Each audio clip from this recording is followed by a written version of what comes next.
Hello everyone, welcome to career information. तो 2 अक्टूबर को एक नोटिफिकेशन आया था सीडैक नोएडा के लिए, जो टेक्निकल असिस्टेंट की रेगुलर एडवर्टाइजमेंट है। रेगुलर है मतलब ये परमानेंट पोस्ट है। उसके बाद में यहाँ पे 4 अलग अलग पोस्ट डिवीजन के हिसाब से उन्होंने यहाँ पे बताए हैं। Technical assistant data centre and information services के अंडर जो है वहाँ पे 5 वैकेंसी है। नोएडा में प्लेसिंग होगा इसका, सीडैक नोएडा में।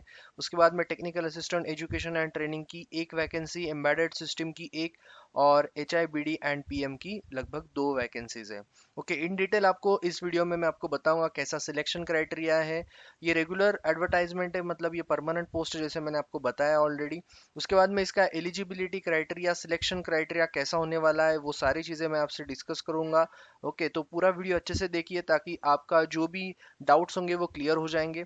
सबसे पहली बात तो यहाँ पे लगभग टोटल अगर देखें हम लोग तो 9 वैकेंसीज है। उसको यूआर में 4 है, एससी के लिए एक, एसटी के लिए एक, ओबीसी 2 और ईडब्ल्यूएस की एक वैकेंसी है।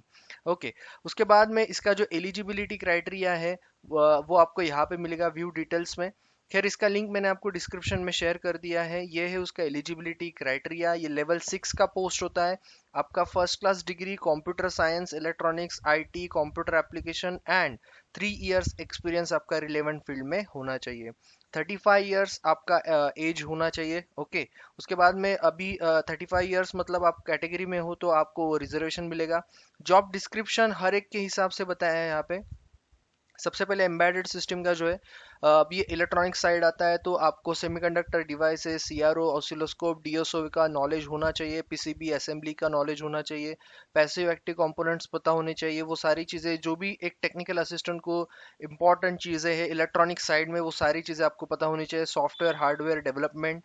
उसके बाद में डेटा सेंटर की जो पोस्ट है, इसमें सारा आईटी, इसका मतलब क्लाउड सर्विसेज, आईटी इंफ्रास्ट्रक्चर, उसके बाद में network and system administration, backup, business continuity administration, quality standards, ये सारी चीज़ें उसमें आती है। उसके बाद में एजुकेशन एंड ट्रेनिंग का जो जॉब डिस्क्रिप्शन है, उसमें आपका responsible to maintain inventory of all the labs, जो भी लैब्स आपको दिए जाएंगे। उसके बाद में various tools as per the program upload करने पड़ेंगे आपको। उसके बाद में providing technical assistant with the equipment and S W operation, basic trouble shooting on defective equipments. उसके बाद में आपको लैब इक्विपमेंट जो है वो प्रिपेयर करने पड़ेंगे, जो भी ट्रेनिंग या फिर एजुकेशन प्रोग्राम्स होंगे। यह रहा आपकी एजुकेशन ट्रेनिंग का जॉब डिस्क्रिप्शन। उसके बाद में जो बीडीपीएम की जो पोस्ट है, उसके उसके डिवीजन के अंडर में यहाँ पे आपको हेल्थ इंफॉर्मेटिव रिलेटेड रिसर्च या फिर डेवलपमेंट एक्टिविटीज, रिसर्च पेपर्स, ये सारी चीज़ें करनी पड़ेगी। Maintenance management of websites, mobile application. उसके बाद में design and development of interactive web mobile application of existing commercial agreements with the various state and central institution। तो खैर ये सारी जो बेसिक जॉब डिस्क्रिप्शन है वो सारे आपको मैंने आपको अभी बताए। तो सबसे इम्पोर्टेंट यही है कि आप जब भी कोई भी फील्ड में अप्लाई करते हो, जॉब डिस्क्रिप्शन बहुत इंपॉर्टेंट होता है। ओके, जो भी आपका एजुकेशन हुआ है, कंप्यूटर आईटी या फिर इलेक्ट्रॉनिक्स या फिर यस आपका कंप्यूटर एप्लीकेशन में, तो आपको ये ज़रूरी है कि आप कौन से डिवीजन में अप्लाई कर रहे हो। ओके, अगर आपको ये सब में अप्लाई करना है कोई भी पोस्ट में, तो आपको यहाँ पे सिंपली अप्लाई नाउ पे क्लिक करना है। तो इसका भी लिंक मैंने डिस्क्रिप्शन में आपको प्रोवाइड कर दिया है। उसके बाद में जो जनरल कंडीशंस है उसके बारे में हम बात करेंगे कि क्या क्या टर्म्स होंगे, कैसे सिलेक्शन क्राइटेरियाज होंगे। तो सबसे पहली बात तो जैसे मैंने आपको बताया, अप्लाई नाउ पे आपको क्लिक करना है, उसका मैंने ऑलरेडी आपको लिंक दे दिया है। लेकिन उससे पहले कैसे अप्लाई करना है, तो सबसे पहले आपको क्या चाहिए, स्कैन आपका फोटोग्राफ, जो आपको हमेशा लगता है कोई भी फॉर्म भरने के लिए 400 केबी से कम होना चाहिए। ओके, फोटो आपका साइन। उसके बाद में candidate should scan their disability certificate, caste certificate, OBC है तो नॉन क्रिमिलियर, जो भी आपके होंगे सर्टिफिकेट्स वो सारे आपको स्कैन करने पड़ेंगे। नॉट मोर देन 500 केबी। तो एक चीज याद रखना कि आपका पीडीएफ जो है वो 500 केबी से कम होना चाहिए। ओके, उसके बाद में नेक्स्ट आपका जो है, no hard copy printed application should be send to CDAC. तो कंप्लीटली ऑनलाइन एप्लीकेशन है, कोई भी आपको भेजना नहीं है। Candidates working in the government, PSU, government autonomous also apply. Okay, वो भी अप्लाई कर सकते हैं advance. Print of application form duly filled and sign should be forward through the proper channel. Okay, अभी वही लोग यहाँ पे ऑफलाइन उनको भेजना है जो लोग गवर्नमेंट पीएसयू या गवर्नमेंट ऑटोनॉमस बॉडीज में ऑलरेडी काम कर रहे हैं। ओके, तो बाकी लोगों को ऑनलाइन अप्लाई करना है। इसकी जो लास्ट डेट है 1 नवंबर नंबर है, 2 तारीख से ऑलरेडी फॉर्म शुरू हो चुके हैं। रिटर्न टेस्ट का डेट अब तक आया नहीं है, जब भी आएगा आपको ये चैनल पे मिल जाएगा तुरंत। उसके बाद में the above appointment would be against position sanction by the government, इसलिए रेगुलर पोस्ट है ये। ओके, अगेंस्ट रेगुलर पोस्ट यहाँ पे ऑलरेडी मेंशन किया था उन्होंने। On successful clearance of probation, अभी आप जहाँ पे भी आप जॉब करके रेगुलर जो वैकेंसीज रहती है वहाँ पे कुछ सालों के लिए आपको प्रोबेशन पीरियड होता है, तो इसमें भी वैसा है। Selected candidates will be employ on a contract for 5 years, shall be renewable based on satisfactory performance review after 5 years at a time, or 2 or more years contractual terms covering a minimum of 10 consecutive years। उसके बाद में आपको regular के लिए apply मतलब continue कर सकते हैं, जो भी उनकी अथॉरिटीज होंगे वो लोग आपको कंटिन्यू करने का सोचेंगे। ओके, तो ये रेगुलर पोस्ट है, बस प्रोबेशन पीरियड आपको कंप्लीट करना पड़ेगा। उसके बाद में रिजर्वेशन के बारे में तो ऑलरेडी मैं आपको बता चुका हूँ। ओके, क्या क्या रिजर्वेशन मेनली होते हैं आपके एज क्राइटेरिया से रिलेटेड या फिर फीस से रिलेटेड। ओके, वो सारे आपको यहाँ पे है। उसके बाद में नेक्स्ट जो है सिलेक्शन प्रोसेस। सिलेक्शन प्रोसेस जो है वो है आपका रिटर्न टेस्ट। ओके, दो टेस्ट आपको कैसा होगा, English, reasoning, general knowledge, apti, domain knowledge etcetera आपको अभी से प्रिपेयर करना है अगर आप अप्लाई कर रहे हो तो। यही सारी चीज़ें आपको रिटर्न टेस्ट में होगी। Management reserve the right to change और मॉडिफाई द सिलेक्शन प्रोसेस, जो भी टाइम पे होगा।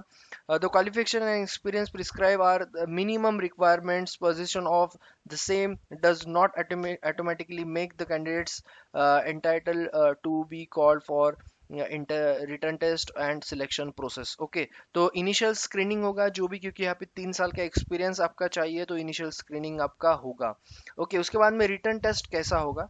रिटर्न टेस्ट आपका होगा 150 मार्क्स का, 25 मार्क्स पर टॉपिक, और 50 डोमेन के क्वेश्चंस होंगे। आपको 120 मिनट्स, लगभग 2 घंटे में आपको 150 क्वेश्चन सॉल्व करने, 150 मार्क्स के लिए। यहाँ पे 40% आपका जो है वो आपको आना चाहिए minimum. Minimum yes will get 40%, section wise 30% and overall 40%। तो ये चीज़ याद रखना, क्योंकि हर टॉपिक पे 25 मार्क है और डोमेन में 50 मार्क है। बाकी यहाँ पे उन्होंने इंग्लिश, रीजनिंग, जनरल नॉलेज, एप्टी और डोमेन नॉलेज यहाँ पे ऑलरेडी उन्होंने बता दिया है।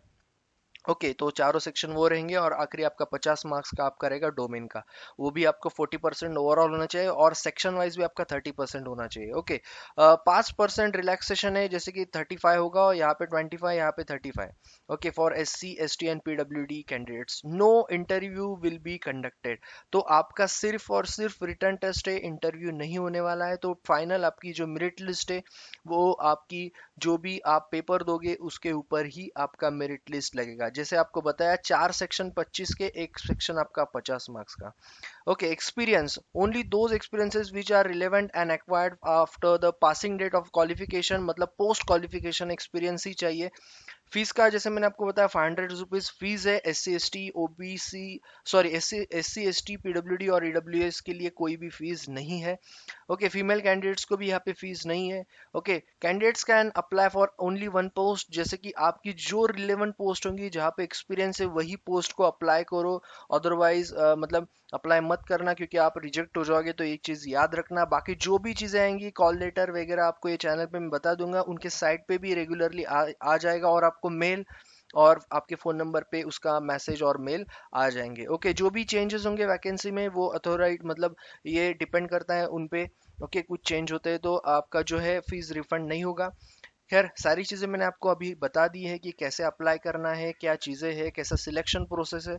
ओके, तो जो भी लोग एलिजिबल है, सबसे पहले तो मैंने ये लिंक आपको शेयर कर दी है डिस्क्रिप्शन में। सेकंड लिंक आपको शेयर की है वो है आपका अप्लाई ऑनलाइन और एलिजिबिलिटी क्राइटेरिया, और तीसरी जो लिंक मैंने शेयर की है वो है जनरल कंडीशंस, जिसमें आपके सारे कंडीशंस इन्होंने यहाँ पे बताए। तो तीनों लिंक मैंने आपको नीचे नोट में दे दिया है डिस्क्रिप्शन में, तो आप जाके चेक कर सकते हो और वहीं से अप्लाई कर सकते हो। ओके, बाकी कोई भी चेंजेस या कुछ भी आएंगे मैं आपको ये चैनल पे बता दूंगा। बाकी जो भी नोटिफिकेशंस आएंगे कोई और प्राइवेट गवर्नमेंट सेक्टर के या फिर टेक्निकल नॉन टेक्निकल, आपको ये चैनल पे रेगुलरली मिल जाएंगे। तो सब्सक्राइब करना मत भूलना, हिट द बेल आइकन, ताकि जो भी डेट्स होंगे वो आपके हाथ से निकल ना जाए। Okay, so thank you all and all the best.